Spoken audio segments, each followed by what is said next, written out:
So I want to preface this discussion by saying that we are in the middle of a heated Democratic Party primary. And I'm saying that we are in the middle of a primary because there are some individuals that want us to think that it's over. That the winner has already been selected, we've chosen the nominee collectively, and now it's time to move on and defeat Donald Trump. But I am here to say that's not going to happen.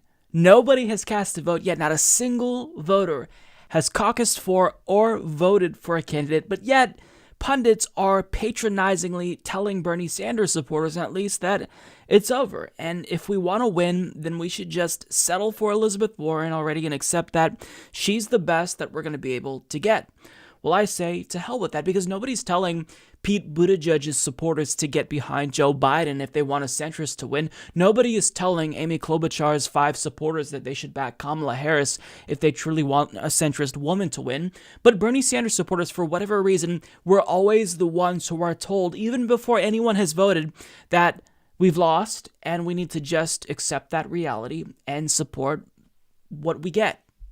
But we're not going to do that because this is a primary.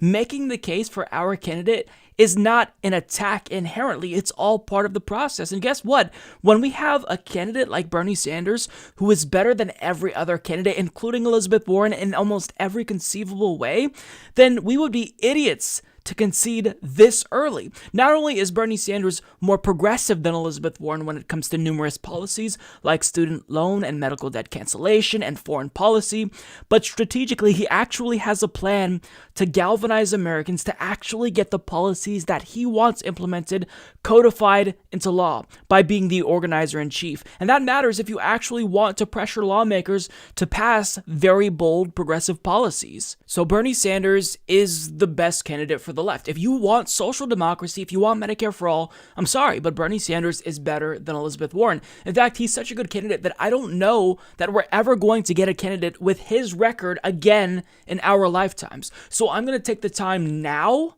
to advocate for Bernie Sanders. He is better than Elizabeth Warren. But the minute polls start to go south for Bernie Sanders, when we start to see some trends change, then we're told that we should just fall in line and take what we get. But when polls don't look good for us, we do the opposite. We don't surrender. That means we fight harder. And the reason why I say that we fight harder is because we have reason to, as Bernie Sanders supporters, fight harder because we can still win this. In fact, Bernie Sanders is in the top 3. It's not over. So consider this poll from Monmouth University. Interestingly enough, when it comes to the issue of Medicare for all single payer, quote, among voters who want a single payer plan, 40% back Warren, 24% back Sanders, 17% back Biden, and 2% back Buttigieg. Now, I don't know how high voters rank Medicare for all, assuming that it's one of their main issues, if not their main issue. Well, first of all, 59% of Democratic Party primary voters who support Medicare for all, that's their number one option when it comes to healthcare reform, they don't support Bernie Sanders. Only 24%, 1 in 4, support Bernie Sanders. 40% support Warren, which tells us that a lot of Democratic Party primary voters are incredibly misinformed. They think that Elizabeth Warren just citing her support for Medicare for all is enough, and 17% and another 2% think that Biden and Buttigieg actually support single payer. So what this tells us is that we haven't been doing enough to effectively make the case for Bernie Sanders, because healthcare is the number one issue for a lot of voters. And if they truly know that he's the strongest when it comes to Medicare for all single payer, that is how we eat into Elizabeth Warren's lead here. That's how we get voters from Biden and Warren to jump ship and go towards Bernie Sanders. It's because they just don't know that Bernie is the best when it comes to Medicare for all. Bernie has been fighting for this issue for decades. Biden does not support Medicare for all. Buttigieg does not support Medicare for all. Elizabeth Warren says she supports Medicare for all, but there's been enough red flags to where we can still make that case effectively and get people who support single payer to back Bernie. Now, the reason why I say this is because for months now, I have been sounding the alarm. If you look at my YouTube videos on this issue, I've talked about how Elizabeth Warren has been showing signs that she's getting cold feet about Medicare for all, how her "I have a plan for that" message conspicuously excluded healthcare up until recently. And last week, I went over statements that she's made recently that contradict her supposed support for Medicare for all. And these are things that we need to bring up as Bernie Sanders supporters. And I will link you to all of those videos that I did down below.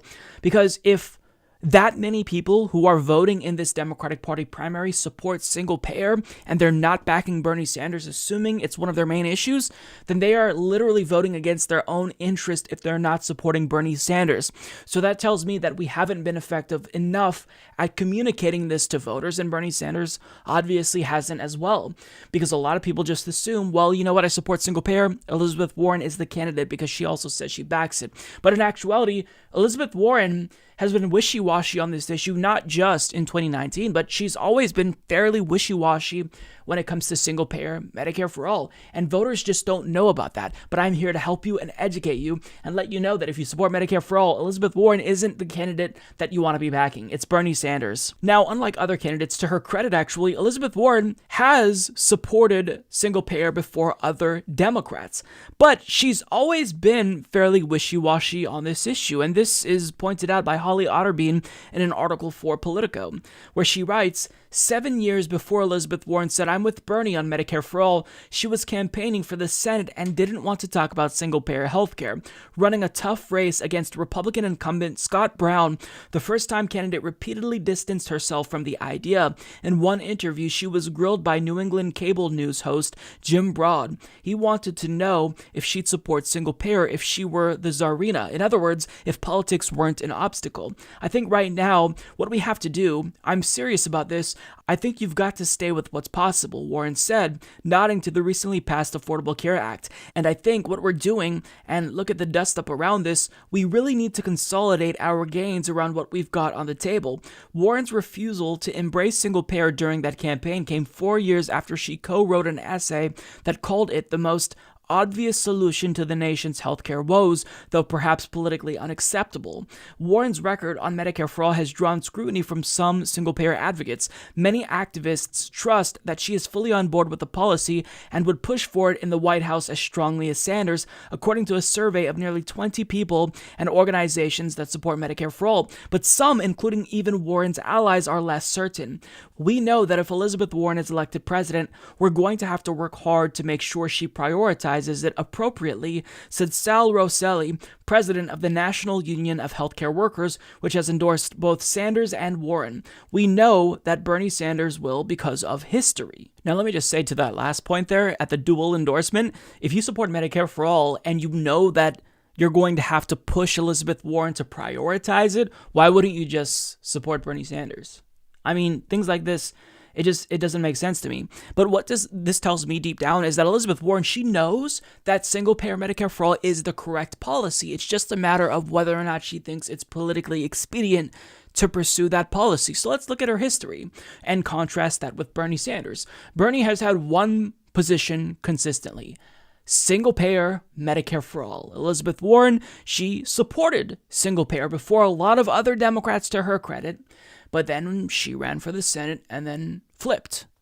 But then in 2017, she supported Bernie Sanders' Medicare for all bill, and then in 2019, she announced that she's running for president, and she kind of started to waver on it. Then she endorsed it again at a debate, and then she endorsed it again at the following debate, and now she's starting to waver on it. And by the time she gets to the White House, who knows what her position will be. But what we do know is that if Elizabeth Warren is elected, there will be uncertainty with regard to the healthcare reform that she pushes. So we could get Medicare for all if Elizabeth Warren is president, but let's be honest, I don't think that's going to happen. And if it does, it will be with us pushing her.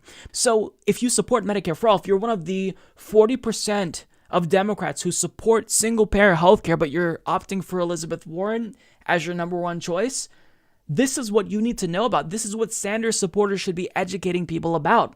Because Elizabeth Warren, there's just so many red flags that there's not as much trust there when it comes to Medicare for all. To where if this is your number one issue, then there's no question about it. There's no doubts. If you support Bernie, we know that win or lose, he'll at least fight for Medicare for all. And the reason why Elizabeth Warren, I think, has won over a lot of, elites, establishment Democrats, is because they know that if Bernie Sanders is elected, He's saying Medicare for all, and he's going to crack skulls to make sure that happens. Whereas Elizabeth Warren is saying, you know what?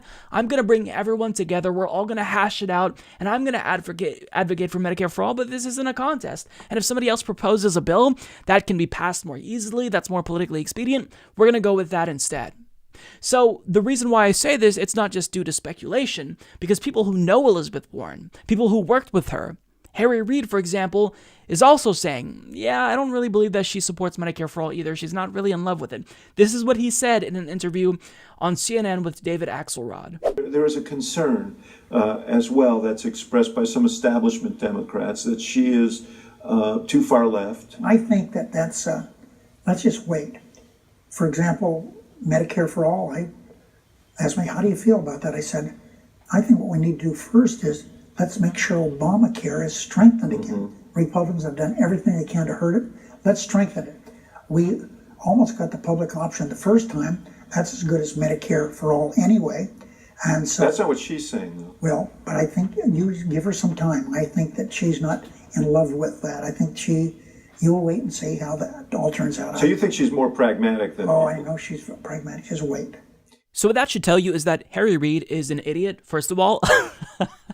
He is so corrupt. He's basically like a mafia boss in Nevada. And if you want to run for Congress in Nevada, then you have to kiss Harry Reid's ring. So let's point that out. And on top of that, he's saying, in his view, strengthening Obamacare should be a priority. That doesn't even make sense. That's just a distraction. He also says, we almost got a public option the first time. No, you didn't. Obama didn't even push for it. And he said that a public option is as good as Medicare for all. No, because it's not free at the point of service, meaning if you don't have money, you don't get health care, which means you could die in this country. If you're homeless, you have to enroll in a public option, right? If you're poor, you still have to enroll in a public option. And what these private insurance companies will do is push everyone who's sick onto the public plan, and they will only offer insurance to the healthy. But if you have single payer, then everyone is in one risk pool, which overall reduces the costs of the overall system. It cuts down on bureaucracy, right? So what Harry Reid is saying there, completely idiotic, but there is a grain of truth to what he says about Elizabeth Warren, I think. When it comes to Medicare for all and Elizabeth Warren, he says, quote, give her some time. I think that she's not in love with it. Exactly. The writing's on the wall. There's a lot of red flags with Elizabeth Warren. If you support Medicare for all, single payer, Elizabeth Warren is not your candidate. It's Bernie Sanders. And during a primary, I shouldn't be fearful that I'm going to be smeared as a sexist Bernie bro for pointing that out. This is a primary, right? This is the time when we make our case, and I tell you why the candidate I support is better than your candidate. And, Bernie Sanders has a record that is unlike any other candidate. He has a record that goes back decades where he is fighting for civil rights, LGBTQ rights, Medicare for all, single payer. He's been consistent here, and if we elect him, we'll know where he stands. Whereas with Elizabeth Warren, there's enough red flags to where that's going to be an open question. Who knows what we'll get if she's in office? Even if Bernie Sanders is elected, we don't necessarily know that Medicare for all will become the law of the land, because he's going to have to fight for it, and I know he's going to fight for it, which matters. But when it comes to Elizabeth Warren, if there's any doubts that she's going to fight for it really hard, then that means we're probably not going to get Medicare for all. If she's already showing signs that she's really willing to concede and waver, we're probably not going to get Medicare for all, right? So we need to communicate this to voters. Lots of people who are voting in this primary support Medicare for all. And the way that Bernie Sanders' team differentiates himself from Elizabeth Warren is by stressing that he's the one candidate who has remained committed to Medicare for all, and only Medicare for all, for decades.